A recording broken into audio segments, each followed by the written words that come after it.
Hello, నేను మీ శేషరావు. ఎట్టకేలకు BRS MLC కవితకు బెయిల్ వచ్చేసింది. ఢిల్లీ లిక్కర్ స్కామ్లో కింగ్ పిన్గా వ్యవహరించినటువంటి కవిత దాదాపుగా 153 రోజులు పైగా జైలు జీవితం గడిపారు తీహార్ జైల్లో. ఆవిడ్ని బయటికి తీసుకొచ్చడానికి రకరకాల ప్రయత్నాలు చేశారు. న్యాయ వ్యవస్థను ఉపయోగించుకొని బయటికి తీసుకురావాలని బీఆర్ఎస్ పార్టీ అనేక ప్రయత్నాలు చేసి ఎట్టకేలకు సక్సెస్ అయింది. ఢిల్లీ హైకోర్టు మాత్రం బెయిల్ని నిరాకరించింది. కానీ సుప్రీంకోర్టు మాత్రం ఢిల్లీ హైకోర్టు ఇచ్చినటువంటి సింగిల్ జడ్జి తీర్పుని కొట్టివేసి ఇప్పుడు కండిషన్స్ బెయిల్ను ఇవ్వడం జరిగింది. దీంతో బీఆర్ఎస్ శ్రేణుల్లో ఆనంద ఉత్సాహాలు కనిపిస్తూ ఉన్నాయి. కవిత బెయిల్ మీద బయట రాబోతుంది. ఆమెను సాదరంగా ఆహ్వానించడానికి కేటీఆర్తో పాటు కల్వకుంట్ల ఫ్యామిలీ అలాగే ఎమ్మెల్యేలను కూడా 20 మందిని నిన్ననే ఢిల్లీ తీసుకెళ్లాడు కేటీఆర్. అసలు న్యాయ వ్యవస్థలో హైకోర్టు ఇచ్చినటువంటి బెయిల్ని కొట్టేసి సుప్రీంకోర్టు కండిషన్స్ బెయిల్ ఇవ్వటం ఒక ఎత్తు అయితే, మరోవైపు మనీష్ సిసోడియా అని ఇదే కేసులో సంవత్సరం పైగా జైలు శిక్ష విధించింది. కానీ ఇప్పుడు కవితకు మాత్రం మార్చి 15వ తారీఖున అరెస్ట్ చేసిన ఆవిడ్ని ఇప్పుడు విడుదల చేయడం జరిగింది.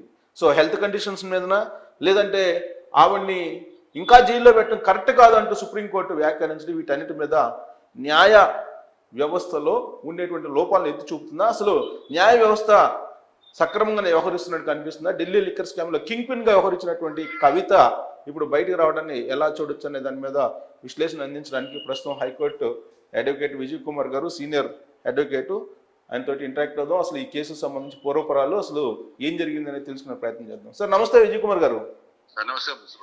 నమస్తే సార్. సుప్రీంకోర్టు ఎట్టకేలకు కవితకి బెయిల్ అయితే ఇచ్చింది, కండిషన్ బెయిల్. బట్ ఆ కండిషన్ బెయిల్ ఇవ్వడాన్ని మనం చూస్తే కనుక ఇదే కేసులో మనీష్ సిసోడియా సంవత్సరం పాటు పైగా ఉన్నారు, ఇంకా కేజ్రీవాల్ జైల్లోనే ఉన్నారు. బట్ కవిత మాత్రం బయటకు రావడం అనేది ఇది ఏదో మ్యానిపులేషన్ జరిగింది అనేటువంటి అభిప్రాయం ఎక్కువ మందిలో వినిపిస్తూ ఉంది. బట్ ఒక అడ్వకేట్గా ఈ కేసును చూస్తే మీకేమనిపిస్తుంది? Sir, discretionary powers of the supreme court, high court, various courts ఉంటాయి. కోర్టు డిస్క్రిషనరీ పవర్స్ ని మనం క్వశ్చన్ చేయడానికి వీలు ఉండదు, దట్ సుప్రీం కోర్టు. ఇప్పుడు ఇంకోటి మీరు చెప్పినట్టుగా సిసోడియా కానీ లేదా ఢిల్లీ సీఎం విషయంలో కానీ డిఫరెంట్గా ఉంటుంది. ఎందుకంటే మహిళ కాబట్టి కన్సిడరేషన్ డిఫరెంట్గా ఉంటుంది. అది కేవలము ఒక పార్టీకి సంబంధించిన వ్యక్తి కాబట్టి ఆ విధంగా చేసిన కూడా మనం అనడానికి వీల్లేదు. ఓకే, ఇప్పుడు ఈవెన్ 302 మర్డర్ కేసులో కూడా వీళ్ళ మహిళ అయితే ఇవ్వచ్చు అని చెప్పేసి ఉంది. ప్రెగ్నెంట్ లేడీ ఉంది, ఇవ్వచ్చు. చిన్నపిల్లలు ఉన్నారు, ఇవ్వచ్చు. అట్లా వేరియస్ రీజన్స్ ఉంటాయి. తర్వాత మొన్ననే కూడా సిసోడియా కేసులో కూడా చెప్పారు, ఏమని బెయిల్ ఈజ్ ఏ రూల్ అని. Bail is a rule, jail is a discretion. Section 45 కింద ఈ బెయిల్ ఇస్తున్నామని చెప్పారు, ఒక వ్యాఖ్యానం చేశారు. సెక్షన్ 45 అంటే ఏంటి సార్ అది? సెక్షన్ 45 ఏ యాక్ట్ నేను చూడలేదండి అది. ఓకే, సెక్షన్ 45 కింద ఈ బెయిల్ మంజూరు చేసినట్టు సుప్రీంకోర్టు అనౌన్స్ చేసింది. మరి ఓకే, అది యాక్చువల్ ఆర్డర్ కాపీ నేను చూడలేదు, ఇంకా డీటెయిల్స్ నాకు కూడా మొత్తం తెలియదు. ఓకే, బట్ ఓన్లీ థింగ్ ఏంటంటే ఆ యాక్ట్ ప్రకారంగా ఇవ్వాలి అనేది ఏం లేదు. వాళ్ళు ఇవ్వాలి కాబట్టి డిస్క్రిషనరీ పవర్స్ ని అందులో యూజ్ చేసుకొని ఇచ్చారు వాళ్ళు.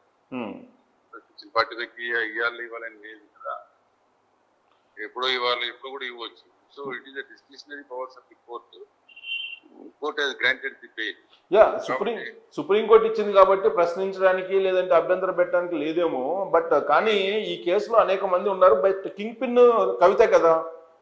ఇప్పుడు ఈ కేసుకు సంబంధించి మరి ఫైనల్ ఈ కేసు విచారణ సక్రమంగా జరుగుతుంది ఈ విడుదల తర్వాత అని చెప్పి అనిపిస్తుందా? అంటే ఇప్పుడు ఒక్కటండి, ఇప్పుడు ఏదే కానీ సిబిఐ వాళ్ళు చేస్తున్న కేసు చాలా పకడ్బందీగా పర్ఫెక్ట్ గా ఛార్జ్ షీట్ ఫైల్ చేస్తారు. ఎవిడెన్స్ రికార్డ్ చేయడం కానీ ఏది కూడా అంత ఆషామాషిగా చేయరు. ఈవెన్ అరెస్ట్ కూడా వాళ్ళు అంత ఆషామాషిగా చేయరు. ఇప్పుడు మనం జగన్ కేసు కూడా చూసినప్పుడు కూడా జగన్ కు 1.5 year వరకు బెయిల్ రాలా. లాస్ట్ కు సిబిఐ వాళ్ళు సుప్రీంకోర్టు పోయి మెమో ఫైల్ చేశారు, మాకు ఫర్దర్ అవసరం లేదు జగన్ అని. తర్వాత కానీ బెయిల్ రాలా. సో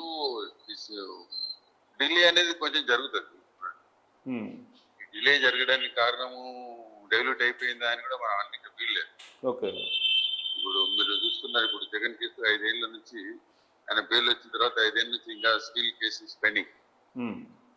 మళ్ళీ దాని మీద హైకోర్టు పోయినారు, మళ్ళీ సుప్రీంకోర్టు ఎందుకు స్పీడప్ చేస్తే లేదని. సో ఈ ప్రాసెస్ లో నడుస్తూ ఉంటాయి. కేసెస్ పెండెన్సీ అనేది త్రూఅవుట్ కంట్రీ ఉన్నాయి. దాన్ని డిస్పోజల్ చేయడానికి ఇప్పుడు కొత్తగా తీసుకొచ్చింది ఏంటంటే మన అంటే regular trial, not CBI cases. అన్ని కేసులలో కూడా సపరేట్ కోర్టులు పెట్టినారు. ఎమ్మెల్యేలు ఎంపీలకు సంబంధించిన ఇన్వాల్వ్మెంట్ ఉన్నటువంటి కేసులకి separate magistrates courts, separate sessions courts పెట్టినారు. ఈవెన్ హైకోర్టులో కూడా మనకు సపరేట్ కోర్టులు పెట్టారు. ఇప్పుడు ఫర్ ఎగ్జాంపుల్ ఒక ఎమ్మెల్యే కానీ ఎంపీ కానీ వాళ్ళకి సంబంధించిన వాష్ చేయడము, ఎఫ్ఐఆర్లు ఏమంటే దానికి వినడానికి సపరేట్ పెట్టినారు. సపరేట్ అలాట్ చేశారు. రీజన్ బిహైండ్ దిస్ ఏంటంటే అన్ని కేసుల్లాగా అది కూడా పెండింగ్ ఉండకూడదు, తొందరగా డిస్పోజ్ అప్ కావాలని. ఒకటి ఇప్పుడు విజయ్ కుమార్ గారు, ఇప్పుడు కవిత కేసులో యాక్చువల్ గా డిఫాల్ట్ బెయిల్ అని చెప్పి ఒకటి వేసి మళ్ళా వెనక్కి తీసుకున్నారు. ఆ తర్వాత ఈ మీద ఈ హాస్పిటల్ కి సంబంధించి హెల్త్ బాగలేదని, ఎయిడ్స్ పేషెంట్ల మధ్యలో ఉండాల్సి వస్తుందని చెప్పి, తర్వాత ఆమెకి ఏదో బీపీ ఎక్కువైందని చెప్పి ఏదో 10 కేజీలు తగ్గిందని ఈ మధ్య ఎయిమ్స్కి వెళ్ళి 2-3 సార్లు వెళ్ళినప్పుడే ఈవిడికి బెయిల్ ఇచ్చేస్తున్నారు, బెయిల్ ఇవ్వడానికి మొత్తం ప్లాన్ జరుగుతుంది అనేటువంటిది వినిపించింది కదా. ఒకటి డిఫాల్ట్ బెయిల్ ఖచ్చితంగా ఇవ్వాలని అందులో ఆ యాక్ట్ లో లేదు. రెగ్యులర్ చార్జ్ షీట్ కేసు అయితేనేమో 90 days. సో ఆల్రెడీ ఫైల్ చేసింది కాబట్టి డిఫాల్ట్ బెయిల్ అనేది ఉంటుంది. నెక్స్ట్ ఎయిడ్స్ పేషెంట్స్ మధ్యలో ఉన్న నన్ను బయటకు పంపించండి అని అంటే, దట్ ఈస్ ద కేసు. ఆ గ్రౌండ్ మీద కనుక బెయిల్ ఇచ్చేది ఉంటే జైల్లో ఎవరు ఉంచకూడదు. ఎయిడ్స్ పేషెంట్స్ ఉన్నారు అని ఒకవేళ సుప్రీంకోర్టు కన్క్లూజన్కి వచ్చేసి బెయిల్ కనుక ఇచ్చేసినట్టయితే రేపటి నుంచి జైలు అన్ని ఖాళీ పెట్టారు. ఆ గ్రౌండ్ కనుక ఇచ్చినట్టయితే వాళ్ళు రేట్ చేసేటప్పుడు అడుగుతారు. అడిగినంత మాత్రం కోర్టు కంక్లూజన్ కాదు కదా, వాళ్ళు అడిగినంత మాత్రం కాదు కదా. హెల్త్ బాగాలేనప్పుడు పెద్ద పెద్ద హాస్పిటల్స్ గవర్నమెంట్ కంట్రోల్లో ఉంటాయి. మరి రేపు కన్విక్షన్ అవుతుంది. కన్విక్షన్ అయ్యి జైల్లో నాకు ఆరోగ్యం బాగాలేదు నన్ను బయటకు పంపంటే పంపరు కదా. వాళ్ళు గ్రౌండ్స్ మీద అడుగుతారు. అడిగినంత మాత్రం కోర్టు ఇవ్వాలని లేదు. ఎక్సెప్షన్ సర్కమ్స్టాన్సెస్ మాత్రమే బెయిల్ ఇస్తారు. ఈ కేసులకు సంబంధించి మరి ఆల్రెడీ సుసైడ్ కింగ్ పాయింట్ కాబట్టి ఆయనకి ఇచ్చింది కాబట్టి ఈయనకి ఇచ్చింది వచ్చి అనుకోవచ్చు. But any total order copy మనం చూసే వరకు మనం ఇప్పుడు చెప్పనీకి ఉండదు. ఇప్పుడు కవిత లిక్కర్ స్కామ్ కు సంబంధించి సార్ ఫస్ట్ నుంచి కూడా కొంత ట్విస్టుల మీద ట్విస్టులు నడుస్తున్నాయి. ఆ ఫస్ట్ ఏమో ఇక్కడికి సిబిఐ వచ్చింది. సిబిఐ వచ్చి మీరు ఎప్పుడు ఖాళీగా ఉంటారు, మీరు ఎక్కడ విచారించకుండా అక్కడ విచారిస్తామని చెప్పి సిబిఐ చెప్పింది. ఆ తర్వాత ఈడీ ఎంటర్ అయింది. సరే ఎట్టకేలకు ఆమెను అరెస్ట్ చేసి జైల్లో పెట్టారు. జైల్లో పెట్టిన తర్వాత మా పిల్లలకు బాగాలేదు, మా పిల్లలను చూడాలి అని చెప్పి ఆవిడ కోర్టులో రౌజ్ అవన్నీ కోర్టులో వాదనలు చేసాం. ఎగ్జామ్ ఉందని చెప్పేసి అవును, ఎగ్జామ్ ప్రిపరేషన్ సుప్రీంకోర్టు చెప్పింది కదా, మీ ఆర్డర్ ప్రకారం మీరు ఇచ్చినటువంటి దాని ప్రకారంగా మీరు మీ ఫ్యామిలీ పెద్ద ఫ్యామిలీ మీరే చెప్పినారు, మీరు లేకపోయినా మీ ఫ్యామిలీలో మిగతా కాబట్టి అవసరం లేదు అని చెప్పి అప్పుడు రిజెక్ట్ చేసినారు బెయిల్. సో ఎన్ని గ్రౌండ్స్ తీసుకోవాలో అన్ని గ్రౌండ్స్ తీసుకున్నారు. General that is the right of the accused. Bail అడగడానికి ఎన్ని గ్రౌండ్స్ అని అడగవచ్చు. దాన్ని మనం తప్పు కొట్టడానికి వీల్లేదు. కవిత గారు ఆ విధంగా బెయిల్ వేసినప్పుడు తప్పు అని మనం అనడానికి వీల్లేదు. That is the right. A right ఏ కింద మాకు బెయిల్ ఇస్తారనేది ఆ విషయంలో ఆలోచన చేసి బెయిల్ వేస్తారు. ఇప్పుడు for the court to decide. అంతే సార్. ఇప్పుడు సుప్రీంకోర్టులో ఫైనల్గా వీళ్ళు చెప్పింది, ఫైనల్గా సుప్రీంకోర్టు అభిప్రాయపడింది ఏంటంటే ఇంకా కూడా జైల్లో ఉండాల్సిన అవసరం లేదు కవిత అనేటువంటి అభిప్రాయం వ్యక్తం చేసింది. అదేనండి. ఇప్పుడు ఒకటి ఏంటంటే ట్రయల్ స్టార్ట్ అయ్యేటప్పుడు ఈమె ఇన్ఫ్లుయెన్స్ చేస్తుంది విట్నెస్లను అనేది అవసరం లేదు కదా. ఆల్రెడీ ఇన్ఫ్లుయెన్స్ చేయగలిగినటువంటి ఫ్యామిలీ బయట ఉన్నారు కాబట్టి ఈమెను పెట్టినంత మాత్రంలో ఇన్ఫ్లుయెన్స్ అవుతుంది అనేది కాదు కదా. కాబట్టి ఆ అభిప్రాయంతో పంపించింది, bail grant చేసిండవచ్చు.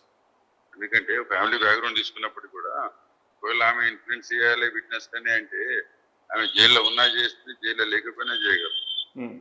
So that is not correct. ఆమె జైల్లో ఉన్నంత మాత్రంలో విట్నెస్ లను మేనేజ్ చేయదు అనేది కాదు. కాబట్టి ఆ ఒపీనియన్ రాంగ్ అది. ఇప్పుడు ఇదే కోర్టు గత హియరింగ్స్ లో చేసినటువంటి కామెంట్స్ ఏంటంటే, మీరు సాధారణ మహిళ కాదు, ఒక రాజకీయ నేపథ్యం ఉన్నటువంటి కుటుంబం నుంచి వచ్చిన మహిళలు మీరు, ప్లస్ విదేశాల్లో చదువుకొని వచ్చారు కాబట్టి మీరు అందరు మహిళల్లాగా కాదు అనేటువంటి అభిప్రాయం వ్యక్తం చేసింది కోర్టు. కానీ ఇప్పుడు మాత్రం మళ్ళీ మనసు మార్చుకున్నట్టు అనిపించట్లేదా?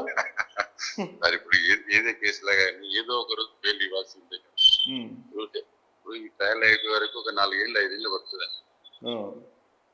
ఉన్న విట్నెస్ అన్న వీళ్ళందరినీ ఎగ్జామిన్ చేసి ఒక 4 ఏళ్ళు 5 ఏళ్ళు. So we cannot keep the people like that కదా. రేపు ఆయన కూడా ఇవ్వచ్చు బెయిల్, ముఖ్యమంత్రి గారు కూడా బెయిల్ ఇవ్వచ్చు, ఇవ్వకూడదని ఏం లేదు. ఇప్పుడు కేజ్రీవాల్ లైన్ క్లియర్ అయినట్టేనా కవిత దెబ్బకి?